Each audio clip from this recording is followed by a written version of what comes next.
Assalamualaikum warahmatullahi wabarakatuh. Waalaikumsalam warahmatullahi wabarakatuh. Bismillahirrahmanirrahim. Alhamdulillahi rabbil alamin. Wassalatu wassalamu ala ashrafil anbiya'i wal mursalin, Sayyidina wa maulana Muhammadin wa ala alihi wa ashabihil mujahidin at-tahirin, amma ba'du. Saudara-saudara kaum muslimin rahimakumullah. Pada pertemuan kali ini kita akan membicarakan riwayat Nabi Adam alaihi salam. Nabi Adam diciptakan oleh Allah dari tanah dan merupakan manusia pertama serta bapa dari seluruh umat manusia. Pada saat Allah hendak menciptakan Nabi Adam, Allah berkata kepada malaikat, "Inni ja'ilun fil ardi khalifah." Aku akan menjadikan seorang khalifah di permukaan bumi. Malaikat dengan nada sedikit protes berkata, "Ataj'alu fiha may yufsidu fiha wa yasfiku ad-dima wa nahnu nusabbihu bihamdik wa nuqaddisu lak." Tuhan, apa perlunya engkau ciptakan seorang khalifah di permukaan bumi? Kelak kalau mereka berkembang biak, kerjanya hanya akan melakukan kerusakan, menumpahkan darah, saling bermusuhan satu sama lain. Sedangkan kami, kata malaikat, sudah cukup bertasbih memuji kebesaranmu. Allah kemudian menjawab, "Inni a'lamu ma la ta'lamun." Aku lebih tahu tentang apa yang kalian semua tidak mengetahuinya. Setelah diciptakan Nabi Adam daripada tanah, ditiupkan roh, maka Allah kemudian mengajarkan kepada Nabi Adam berbagai macam ilmu pengetahuan. Wa 'allama Adam al-asma'a kullaha. Kemudian Allah mengajarkan Nabi Adam nama-nama segala sesuatu. Nama merupakan simbol daripada ilmu pengetahuan. Nabi Adam akan dijadikan khalifah di permukaan bumi. Maka dibekali oleh Allah Subhanahu wa taala al-asma'a kullaha, nama-nama segala sesuatu. Yang dimaksud di sini ialah al-ulumal katsirah, ilmu pengetahuan yang banyak. Malaikat pada mulanya protes. Kami kan sudah cukup bertasbih Tuhan. Kami kan sudah cukup memujimu. Untuk apa lagi membuat manusia sebagai khalifah di permukaan bumi? Seolah-olah malaikat tidak setuju. Allah yang maha tahu rahasia segala sesuatu memberikan vonis, aku lebih tahu tentang apa yang kalian semua tidak tahu. Oleh karena Nabi Adam dipersiapkan untuk menjadi seorang khalifah di permukaan bumi, maka dibekali oleh Allah dengan ilmu pengetahuan. Begitu Nabi Adam dan begitu kita. Karena bukan cuma Nabi Adam, kita pun oleh Allah dijadikan sebagai khalifah-khalifah di permukaan bumi ini. Yang nilai kekhalifahan kita bergantung kepada kondisi kita masing-masing. Ada orang yang menjadi khalifah level internasional, menjadi pemimpin dunia Islam. Ada orang menjadi khalifah level nasional saja. Ada khalifah tingkat kota saja, ada khalifah tingkat kecamatan, ada khalifah tingkat RW, RT, sekurang-kurangnya khalifah untuk tingkat rumah tangga masing-masing. Nah, tanpa membekali diri dengan ilmu pengetahuan, jangan berharap kita akan bisa melaksanakan tugas sebagai khalifah di permukaan bumi ini. Apapun saja, Nabi mengajarkan man aradad dunya fa'alaihi bil ilmi wa man aradal akhirata fa'alaihi bil ilmi wa man aradahuma fa'alaihi bil ilmi. Siapa yang menginginkan dunia harus dengan ilmu. Yang menginginkan akhirat juga harus dengan ilmu. Yang menginginkan dunia akhirat juga harus dengan ilmunya. Tanpa dasar ilmu, maka manusia tidak akan bisa menjalankan tugas kekhalifahan. Setelah diajarkan Adam nama segala sesuatu, dikonfrontir, dihadapkan dengan malaikat. Hei malaikat, kalau tadi kamu bilang buat apa perlunya menciptakan khalifah? Nih bentuknya. Adam. Sekarang hei malaikat, coba kamu sebutkan nama segala sesuatu ini yang ada di sini ini. Malaikat berkata, Subhanaka la ilma lana illa ma 'allamtana. Ya Allah, kami tidak punya ilmu, kami tidak tahu semua itu kecuali apa yang telah Engkau ajarkan kepada kami. Kalau kamu tidak sanggup, Adam, sebutkan nama-nama semua itu. Adam menyebutkannya dengan lancar. Ketika itulah Allah memerintahkan malaikat untuk sujud kepada Nabi Adam alaihi salam. Sujud di sini bukan sujudul ibadah. Sebab sujud ibadah kepada yang selain Allah haram. Tapi sujud di sini sujudut tawadhu' i'tirafan bifadili Adam. Sujud merendahkan diri sebagai pengakuan terhadap keutamaan dan kelebihan Nabi Adam. Maka orang yang banyak ilmunya lebih utama dari orang yang hanya banyak ibadahnya. Bahkan iblis lebih takut kepada orang alim yang sedang tidur daripada orang goblok yang lagi ibadah. Model ini diceritakan dalam Ihya-nya Imamul Ghazali. Iblis masuk ke masjid mau menggoda orang lagi sholat. Sudah masuk di pojok masjid, dia lihat orang lagi tidur. Ngacir iblis keluar, cepat benar. Pucat mukanya. Ketemu di jalan sama temannya. Kenapa lari, Mas?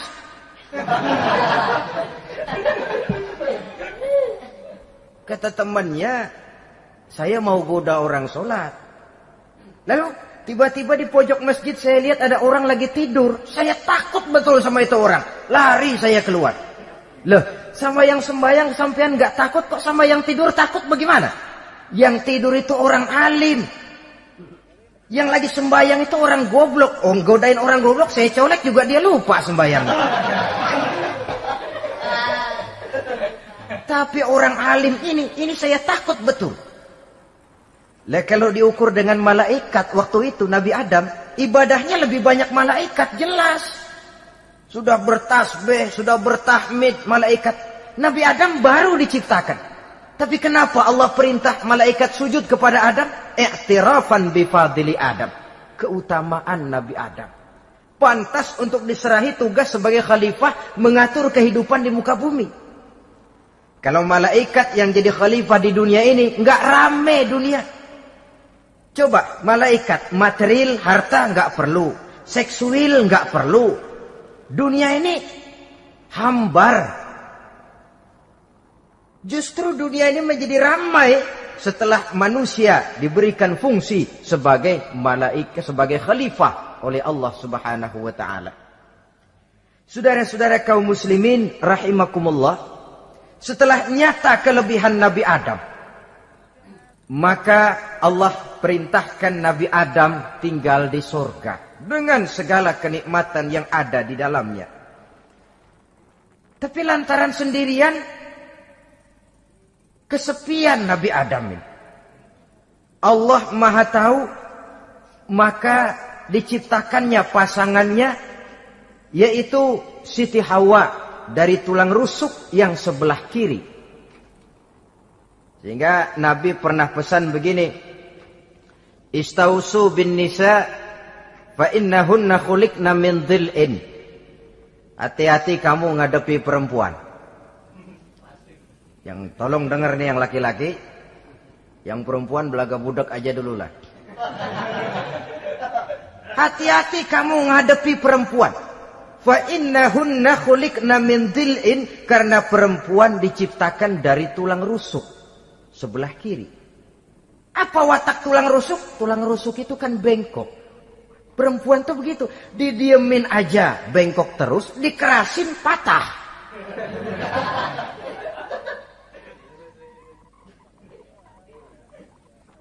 Saudara-saudara, di sini kita ambil satu hikmah bahwa ternyata yang bikin hidup terasa enak karena di sekitar kita banyak orang lain.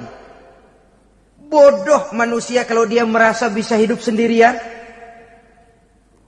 Tinggal di tengah kampung tapi gayanya gaya orang tidak mau kenal dan tidak mau tahu sama tetangga. Jangankan di dunia, di sorga saja Nabi Adam karena sendiri, kesepian. Apa saudara mau tinggal di Jakarta? Apa saja di Jakarta, sudahlah milik saudara. Hotel Indonesia dikasih saudara, Hotel Borobudur punya saudara, Monas buntel bawa pulang.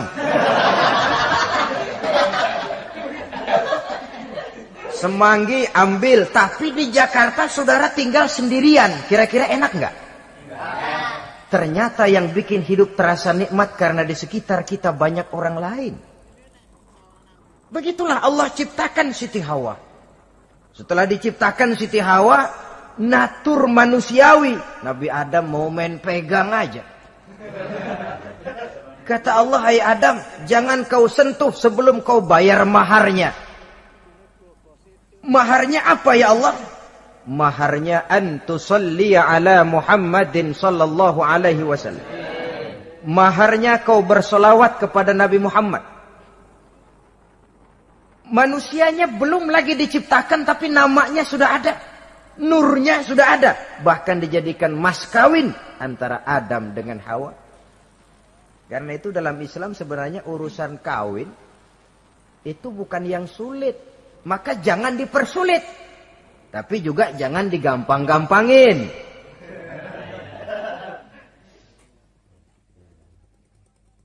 Artinya yang namanya mahar ini, walaupun cuma sebentuk cincin besi kalau orang sangat tidak mampu. Bahkan dengan mengajarkan Fatihah saja sah sudah. Saya terima nikahnya Fulanah binti Fulan, dengan mas kawinnya saya ajarkan dia surah Fatihah. Kalau memang kere betul, tidak punya apapun, sah sudah itu. Agama ini mudah, karena itu jangan dipersulit, tapi juga jangan digampang-gampangin. Setelah itu Allah memerintahkan, Ya Adam uskun anta wa zawjukal jannah. Hai Adam, kau dan istrimu tinggallah dalam surga. Wa kula minha ragadan haitsu syi'tuma. Segala makanan yang ada di dalamnya boleh kau makan. Pakaian yang aneka warna boleh kau pakai. Nikmati seluruh fasilitas yang ada di surga ini. Cuma atu aja Adam. Yang lain boleh dah. Mau ngapa pakai atu aja jangan. La taqraba hadhihi syajarah. Jangan kamu dekati pohon khuldi itu. Dekat saja jangan. Apalagi sampai metik. Jangan Adam. Saudara, ma'asyiral muslimin, itulah watak manusia. Kalau ada 10 persoalan, yang 9 boleh, yang 1 tidak boleh, yang tidak boleh yang bikin dia penasaran.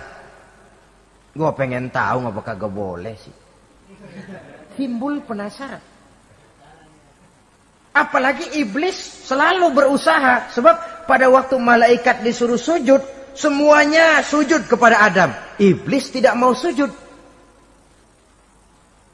Tuhan tegur, iblis, kenapa kamu tidak mau sujud?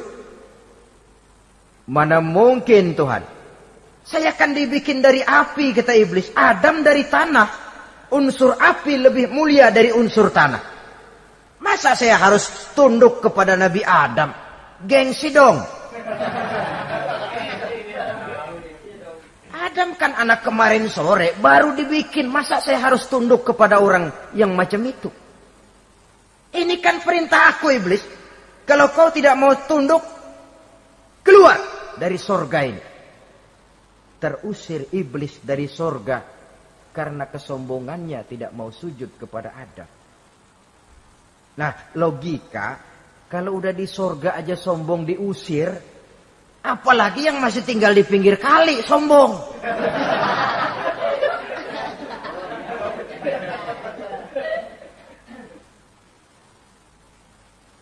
Tapi sejak peristiwa terusirnya itu, iblis bikin proklamasi.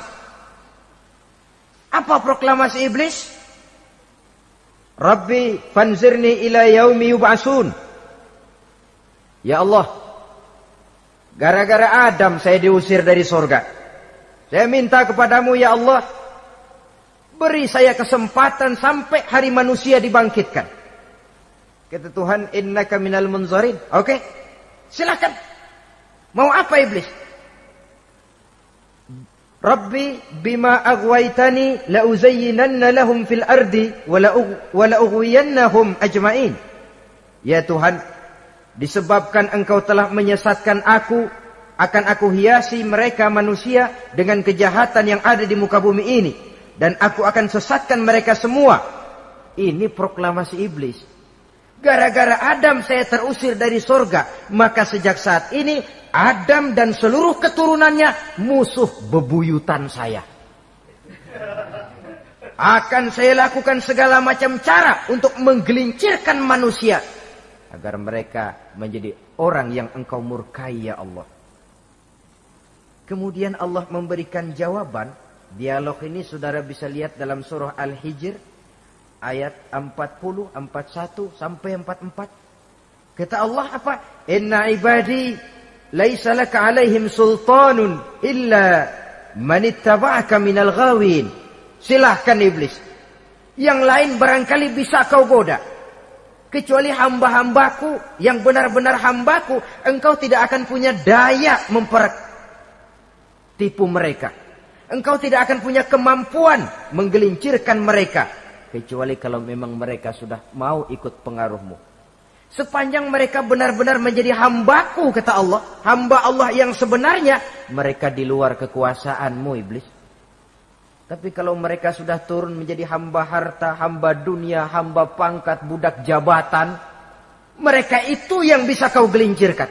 Selama mereka masih tetap sebagai hambaku, kata Allah, mereka di luar jangkauan kekuatan dan kekuasaanmu iblis.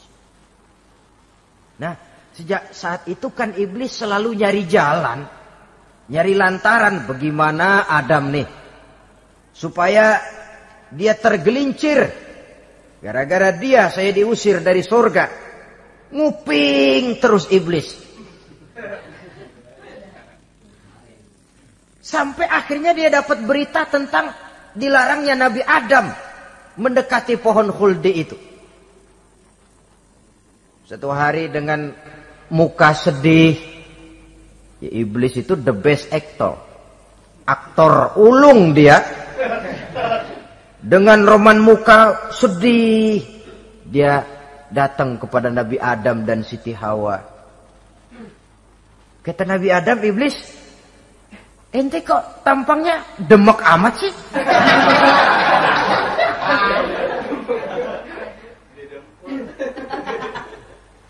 Kenapa begitu sedih? Adam, saya sebenarnya tidak ada yang bikin saya sedih. Cuma saya dapat berita bahwa engkau tidak akan selamanya di dalam surga ini. Wah Adam, kalau engkau bisa tetap tinggal di surga bersama istrimu, alangkah bahagianya saya, kata iblis. Tapi saya dapat kabar ente nggak bakalan lama-lama di surga. Buktinya ente dilarang makan buah khuldi. Khuldun artinya kekal. Kalau kau makan buah itu, kau akan kekal di surga Adam. Tuhan gak pengen, makanya dilarang. Wa qasamahuma inni lakuma laminan nasihin. Untuk memperkuat omongannya, sumpah si iblis. Bener Dam, saya sih ngomong cuma buat kepentingan ente. Saya sayang sama ente. Yang tahu cuma saya dah. Bicaranya seolah-olah untuk kepentingan Nabi Adam. Sebenarnya tujuannya tidak lebih menjerumuskan Nabi Adam. Begitu iblis zaman dulu, zaman Adam. Dan begitu iblis zaman sekarang. Seolah-olah bicaranya untuk kepentingan umat Islam. Tapi sebenarnya tujuannya ngelecehin. Memperdayakan umat Islam. Dia bilang kepada Adam, saya sih cuma ngasih saran Adam, kalau ente pengen selamanya di surga, petik aja tuh buah. Pokoknya beres dah. Itu si Tuhan ngelarang, ja bohongin doang lo. Supaya kau dan istrimu tidak lama-lama di surga, maka dilarangnya kau memakan buah khuldi itu. Udah, embat aja. Saudara-saudara, tipu daya iblis ini bisa kita baca dalam surah Al-A'raf ayat 20 sampai ayat 22. Nabi Adam tergoda, ditambah oleh bujuk rayu Siti Hawa. Nabi Adam yang setengah hati itu akhirnya terpancing betul. Sebab itu perempuan, walaupun peranannya tidak begitu kelihatan, tapi memang sangat menentukan. Tidak ada seorang suami bisa sukses jadi apapun dia tanpa peran serta istrinya. Karena itu sebagai muslim, kita punya teman hidup dan kita punya lawan hidup. Siapa teman hidup kita? Dalam arti sempit, teman hidup kita istri. Kalau dia istri tentu suami yang taat kepada Allah dan Rasulnya. Dalam arti luas, teman hidup kita ialah setiap muslim. Setiap orang yang pandangan hidupnya sama dengan kita. Itu teman hidup. Lalu lawan hidup kita siapa? Lawan hidup kita secara mutlak iblis dalam segala bentuknya. Iblis yang berbentuk halus, ini ngusirnya rada lebih gampang. Konon ya, iblis setan itu kalau dengar orang azan kan lari. Takut dia, dibacakan bismillah, minggir. Yang sulit diusir ini iblis yang berbentuk manusia. Diazanin nyengir.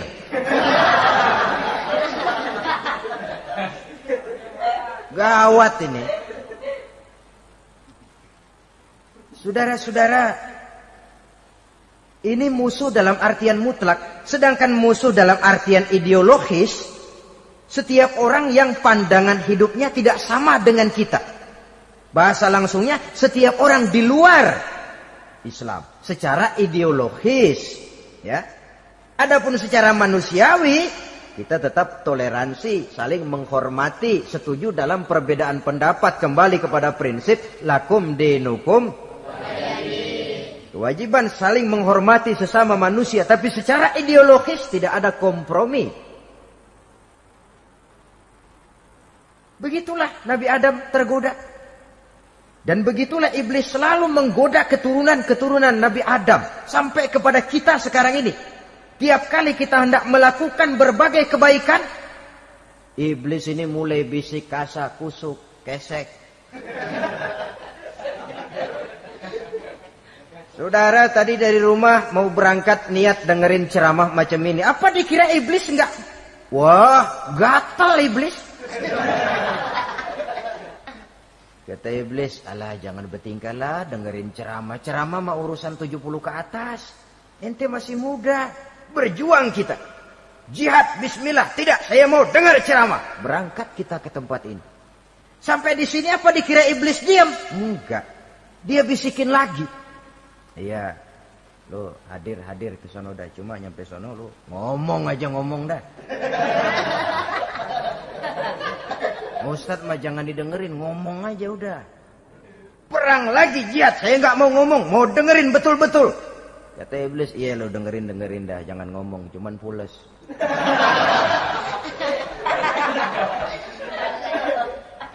Segala macam cara dilakukan oleh iblis untuk menggelincirkan manusia. Ketika Nabi Adam mengambil buah khuldi itu, datanglah murka Allah. Adam, seolah-olah kalau bahasa kita, kelewatan kamu Adam. Dari belum ada aku ciptakan kau. Barangkali kau merasa kesepian, aku ciptakan Hawa. Aku tinggikan derajatmu dari malaikat sampai malaikat sujud kepadamu. Aku perintahkan kau tinggal di sorga dengan seluruh fasilitas yang ada di dalamnya. Cuma satu yang aku minta, jangan dekati pohon khuldi, engkau tidak sanggup Adam. Keluar dari sorga ini. Terusir Nabi Adam dan Siti Hawa dari sorga. Turun ke dunia ini. Turun terpisah lagi. Ya Allah. Orang itu kalau biasa susah, ketemu susah sih emang lalap namanya. Makanannya. Tapi biasa seneng ketemu susah. Ini yang kalau tidak kuat mental. Tengoklah zaman sekarang kan nih. Kalau tuan-tuan rajin baca pos kota. Kayaknya nyawa murah bener. Pasal duit 100, nyawa hilang. Pasal diputusin pacar, begon ditenggak. Gantung diri pakai tali plastik. Murah betul kelihatannya jiwa itu. Sehingga pantas kalau Nabi pernah katakan irhamu salasatan minan nas, sayangilah 3 macam manusia. Pertama, azizan zalla, orang mulia yang jatuh hina. Pejabat tinggi kalau pensiun kesian bener. Ya Allah. Udah nggak ada yang ngasih hormat, tanda tangan nggak laku. Azizan zalla. Orang mulia yang jatuh hina. Yang kedua, ghaniyan qad iftaqara. Orang kaya jatuh miskin. Dari hidup serba ada jatuh melarat. Yang ketiga, faqihan yal'abu bihil juhal. Ahli fikih ngerti hukum tapi dipermainkan oleh orang-orang bodoh yang kebetulan punya kekuasaan. Kalau keluar fatwa sesuai dengan pesan sponsor. Yang halal bisa jadi haram, yang haram dibikin remeng-remeng. Ahli fikih dipermainkan oleh orang bodoh. Kasihan betul. Terpisah Adam dengan Hawa ini. Adapun Nabi Adam turun menyesal dengan seluruh kesalahannya. Sujud, taubat, menangis. Menurut riwayat 300 tahun beliau sujud. Seraya membaca Rabbana zalamna anfusana wa illam taghfir lana wa tarhamna lanakunanna minal khasirin. Ini doanya Nabi Adam. Ya Allah, kami telah zalim kepada diri kami sendiri. Andai kata engkau tidak kasihan, tidak memberikan ampun kepada dosa yang kami lakukan, sungguh kami termasuk ke dalam golongan orang-orang yang rugi. Ini yang dibaca Nabi Adam dalam taubatnya. Di akhir taubatnya, Nabi Adam munajat kepada Allah. Ya Allah, dengan kebesaran Muhammad ampunilah dosa saya. Allah tegur, kaifa araftahu ya Adam walam akhluqhu. Dari mana kau bisa tahu nama Muhammad Adam padahal aku ciptakan saja belum manusianya. Kata Nabi Adam, pertama ketika engkau ciptakan saya, engkau tiupkan ruh ke dalam jasad saya, terbuka mata saya memandang ke bawah arasmu. Di sana nampak dengan jelas tertulis di kaki arasmu, La ilaha illallah Muhammadur Rasulullah. Taulah saya bahwa Muhammad ini orang yang paling dekat dengan engkau ya Allah. Sampai namanya bergandengan dengan namamu di kaki arasmu. Yang kedua, ketika saya hendak menyentuh Hawa, kau juga yang mengatakan jangan kau bayar maharnya sebelum kau bersolawat kepada beliau. Saudara hadirin yang saya hormati, Nabi Adam diterima taubatnya oleh Allah. Kemudian dipertemukan kembali dengan Siti Hawa setelah sekian lama berpisah. Pertemuan itu terjadi di satu dataran luas, di satu padang yang luas, yang sampai sekarang dinamakan dengan Padang Arafat. Tempat para ibadah haji melakukan wukuf, yaitu puncak pelaksanaan ibadah haji. Dan pertemuan itu sendiri terjadi di atas sebuah bukit kecil yang diabadikan dengan nama Jabal Rahmah di kawasan Arafat itu. Di atas Jabal Rahmah itu ada satu monumen kecil untuk mengabadikan pertemuan Nabi Adam dengan Siti Hawa. Lalu tinggallah keduanya di permukaan bumi ini. Oleh Allah diberikan karunia keturunan yang banyak. Dan tiap kali lahir kembar. Kembarnya laki perempuan, laki perempuan, laki perempuan. Dari sinilah berkembang biak manusia. Di mana di zaman Nabi Adam perkawinannya silang. Karena tentu tidak ada manusia lain. Perkawinan silang itu artinya kalau si A dan B, A ini laki, B perempuan, kemudian lahir kembar kedua antara C dengan D, maka begitulah yang A dikawinkan dengan D, yang C dikawinkan dengan B. Perkawinan silang. Tidak boleh perkawinan yang kembar sama waktu dilahirkan. Nah, di antara putra-putra Nabi Adam yang kemudian juga membuat sejarah, yaitu Habil dan Qabil. Habil, saudara kembarnya namanya Labuda, perempuan. Qabil, saudara perempuannya Iklimah. Menurut hukum perkawinan waktu itu harus silang. Habil harus kawin dengan Iklimah dan Qabil harus kawin dengan Labuda. Tapi Qabil protes. Dia kepengen kawin dengan saudara kembarnya sendiri. Dalam arti yang sama-sama dilahirkan dengan dia, yaitu Iklimah.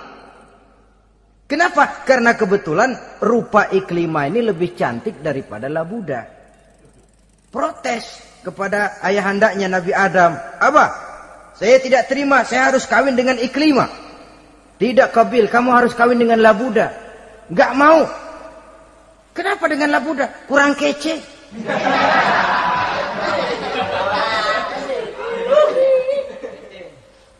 Bertengkar, Nabi Adam tidak berhasil menyelesaikan, lalu diserahkan saja kepada Allah.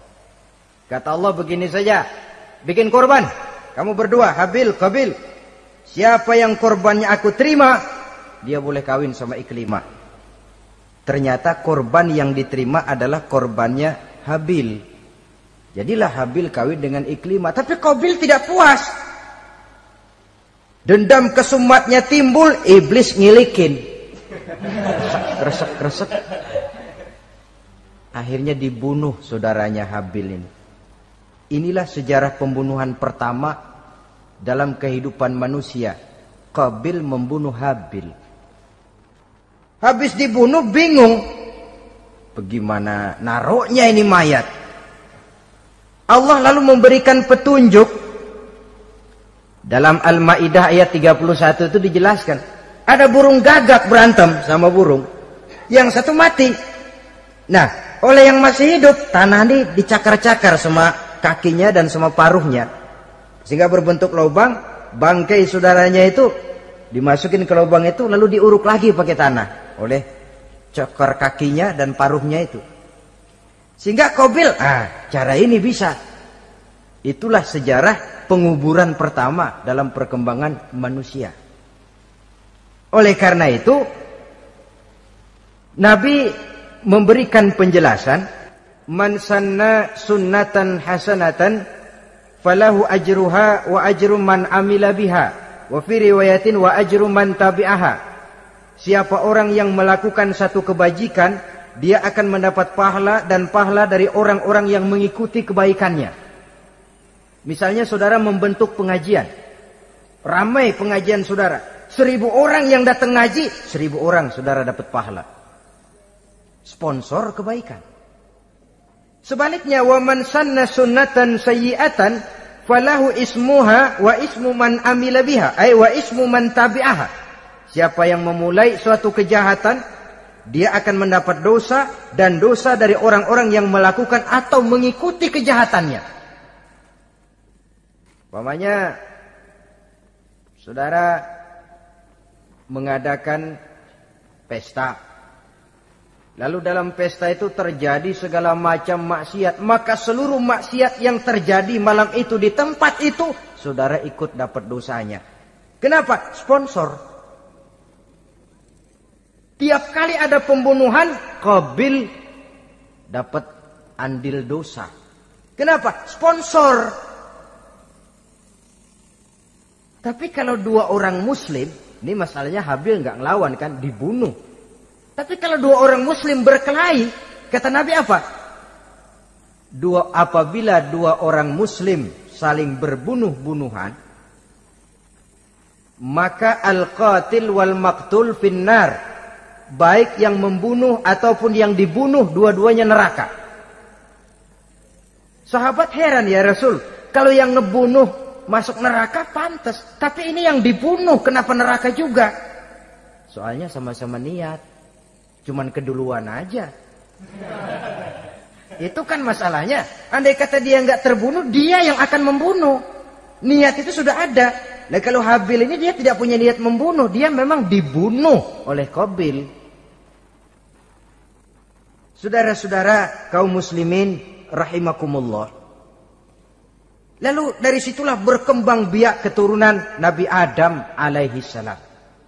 Sehingga dengan demikian bisa kita katakan sebagai satu konklusi. Pertama, bahwa manusia adalah makhluk Allah yang menempati kedudukan tertinggi dan berasal dari Nabi Adam sebagai manusia pertama. Dengan malaikat sekalipun manusia sebenarnya lebih tinggi. Kapan? Kalau dia tetap benar-benar sebagai hamba Allah yang membekali diri dengan ilmu pengetahuan. Laqad khalaqnal insana fi ahsani takwim. Kami ciptakan manusia dalam bentuk yang paling baik. Dan ketinggian manusia itu tidak ditentukan oleh bahan-bahan dari mana manusia diciptakan. Tapi ditentukan oleh adanya roh yang ditiupkan ke dalam jasadnya. Dan kemampuan yang ditimbulkan oleh nilai-nilai rohaniah tadi. Kalau secara biologis kita ini semua bahannya sama. Dari saripati mak tanah yang menghasilkan buah yang dimakan oleh mak bapak kita, membentuk hormon, menghasilkan sperma, terjadi kerjasama yang baik antara ibu dan bapak, sehingga kemudian melahirkan kita ke alam dunia ini. Secara biologis bahan kita sama, dan tidak itu yang menentukan ketinggian manusia. Walaupun keturunan juga mempengaruhi, sebab sekarang ada istilah ramai orang bicara bayi tabung. Dan majelis ulama sudah memberikan fatwa kalau spermanya itu berasal dari sang bapak, tidak jadi masalah. Tapi kalau dari orang lain, haram. Yang lebih celaka lagi di negara maju, tidak lewat proses alam rahim. Jadi dalam satu tabung yang diberikan suhu yang mirip dalam kandungan, di situ dipertemukan antara sperma, air mani laki-laki, dengan ovum, air mani perempuan. Diberikan suhu yang mirip dalam kandungan. Dan itu diharapkan bisa menghasilkan manusia. Lewat tabung kaca itu. Saya tidak sanggup bayangkan kalau sekarang orang tanya asal-usul kita, kan kita masih enak jawab. Kamu anak siapa? Oh, bapak saya Fulan, ibu saya Fulana. Oh, kenal saya. Tapi manusia yang akan datang kalau proyek ini berhasil, bapakmu siapa? Enggak tahu, saya dulu keluar dari tabung, Pak. Rendah betul martabat manusia. Sama saja dengan ada perempuan pernah protes, Pak, Islam itu enggak adil katanya. Kenapa? Masa dalam Islam laki-laki boleh kawin lebih dari satu, tapi perempuan enggak boleh kawin lebih dari satu? Supaya sama-sama adil, boleh dong perempuan punya laki lebih dari satu. Saya bilang, justru disitulah Islam itu hendak menjaga martabat manusia. Kalau seorang suami punya istri empat-empatnya lalu hamil, bapaknya jelas. Tapi kalau perempuan satu punya suami 4 lalu hamil, bapaknya yang mana ya?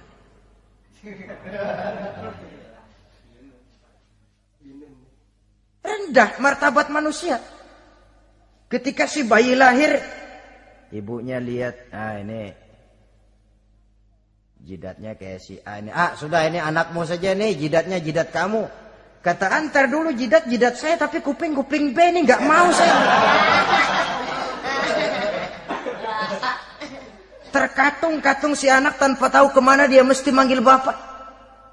Ibu daftarin anak ke sekolah, Pak Guru tanya lagi, ini bin siapa, Bu? Bingung lah, udah tulis, Bu, bin rame-rame.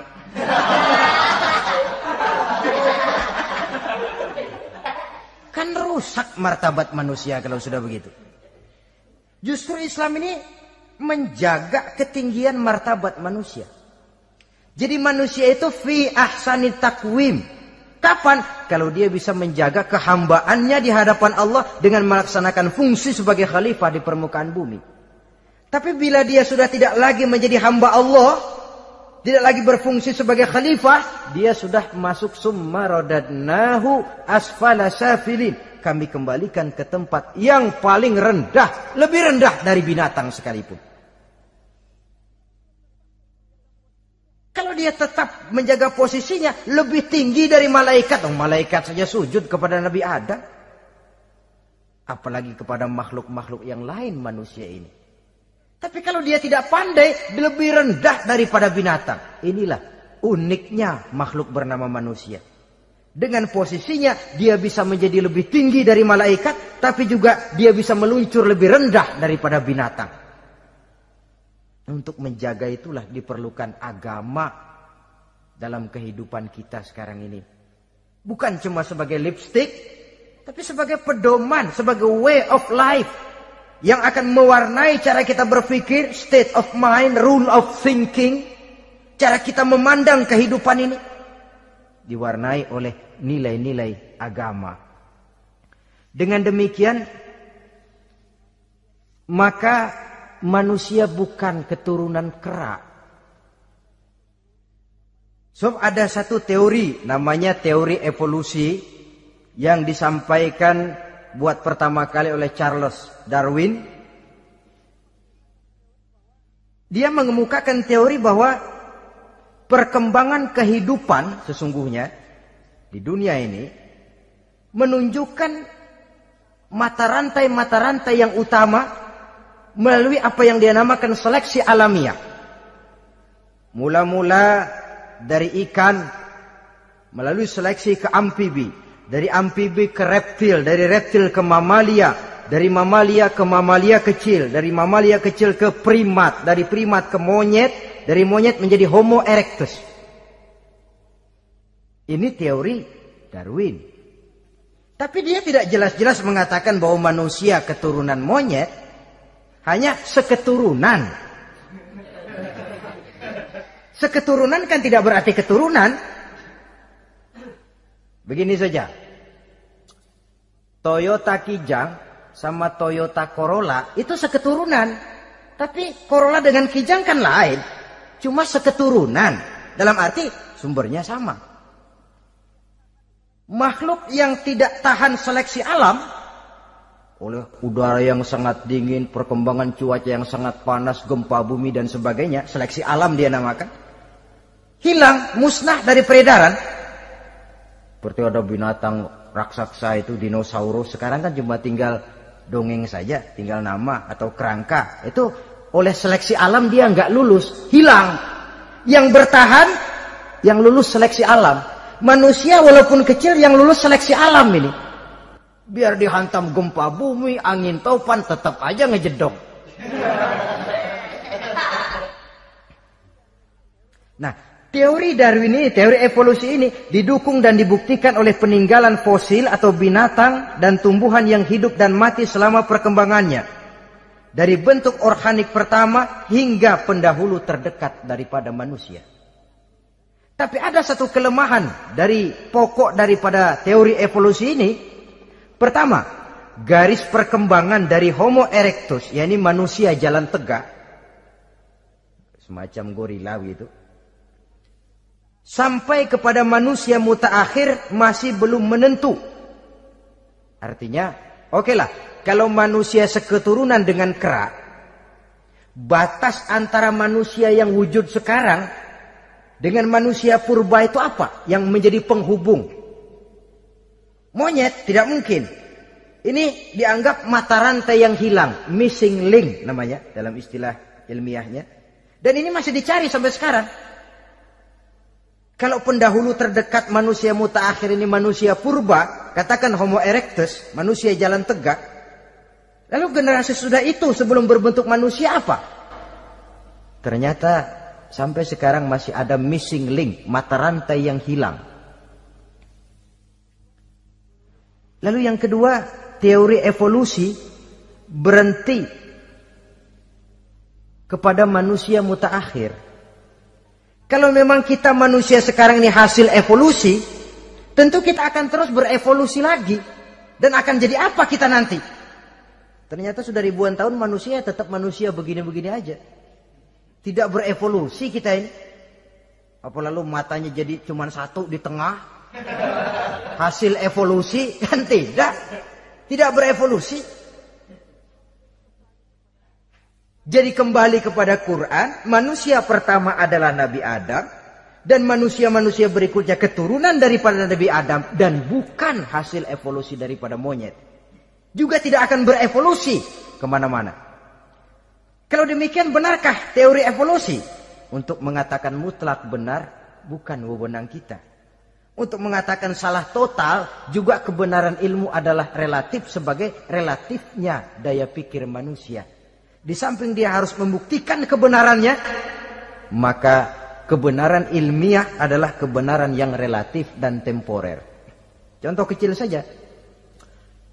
Dulu orang berteori bahwa bagian yang terkecil dari suatu benda namanya molekul, kan begitu? Molekul ini nggak bisa dibagi-bagi. Bagian yang paling kecil dari suatu benda namanya molekul. Ilmu terus berkembang. Ternyata molekul sebenarnya terdiri daripada atom. Atom itulah bagian terkecil dari satu benda yang nggak bisa dibagi-bagi lagi. Nah, berubah sudah teori pertama. Tidak jadi molekul sekarang, atom. Belakangan rupanya atom masih tersusun dari partikel-partikel. Partikel inilah bagian yang terkecil dari satu benda. Berubah lagi sudah.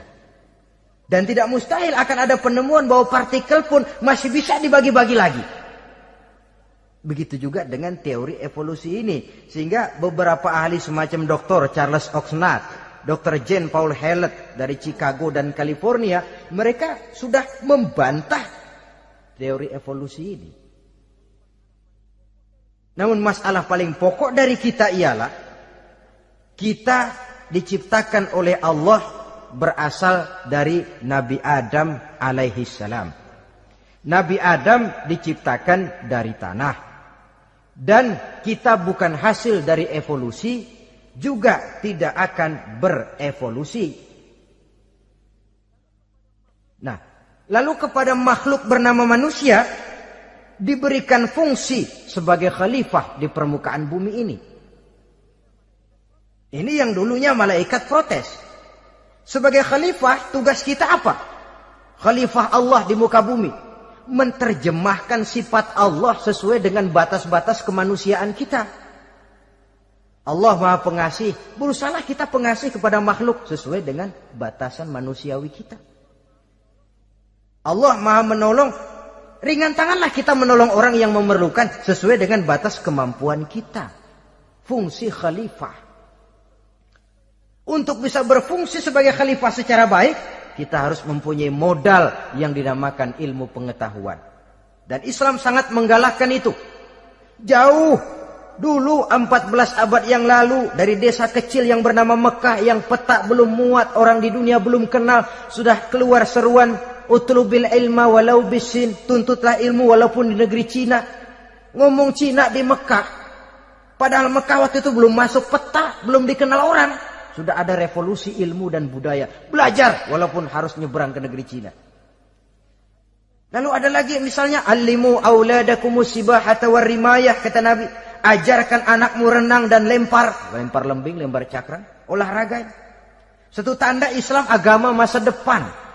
14 abad yang lalu di Saudi Arabia, Nabi mengajarkan ajari anakmu berenang.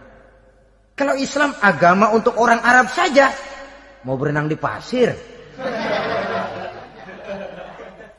Tapi wawasan pandangannya luas. Bahwa Arab sebagian besar memang Islam, betul. Tapi Islam bukannya Arab, itu juga jelas. Sepanjang kita masih menjadi khalifah Allah, maka sepanjang itu kita fi ahsani taqwim. Nah, sebagai khalifah Allah kita bertugas membudidayakan alam ini. Kita kadang-kadang terlalu. Ada ayat, wa ma min dabatin fil ardi illa 'alallahi rizquha. Semua yang melata di muka bumi dijamin rezekinya oleh Allah. Ayat itu betul. Hak karena datang dari Allah. Bahwa rezeki disediakan di muka bumi memang. Tapi rezeki itu tidak turun begitu saja laksana jatuhnya embun di waktu pagi. Kita harus berusaha. Dan usaha manusia mencari rezeki lain dengan ayam. Kalau ayam dari tahun atu. Nyari rezekinya tuh modalnya cuma ceker patok.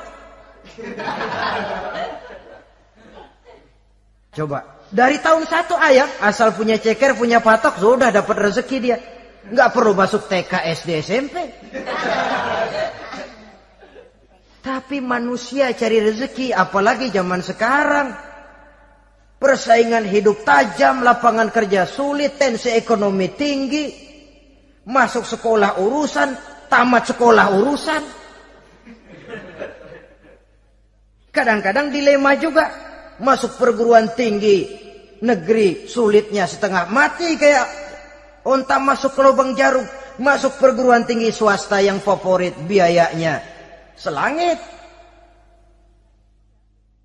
Artinya tanpa membekali diri dengan ilmu, keahlian, skill, kemampuan, fungsi sebagai khalifah sulit untuk bisa kita laksanakan. Saudara-saudara kaum muslimin yang berbahagia. Kalau fungsi khalifah ini mampu kita laksanakan, iblis putus asa sudah. Sebagai khalifah, di satu pihak kita menyembah hanya kepada Allah, di lain pihak kita membudidayakan alam ini. Ada apa sih di perut bumi? Minyak, gas, timah, emas. Ada apa sih di lautan? Pelajari lewat oceanografi, membudidayakan alam. Air sungai supaya arusnya nggak mengalir mubazir. Ada manfaatnya, bisa menimbulkan energi yang menghasilkan tenaga listrik. Bisa mengairi persawahan, irigasi. Bikin apa? Bikin dam, membudidayakan alam. Tapi juga mengislamkan budidaya itu.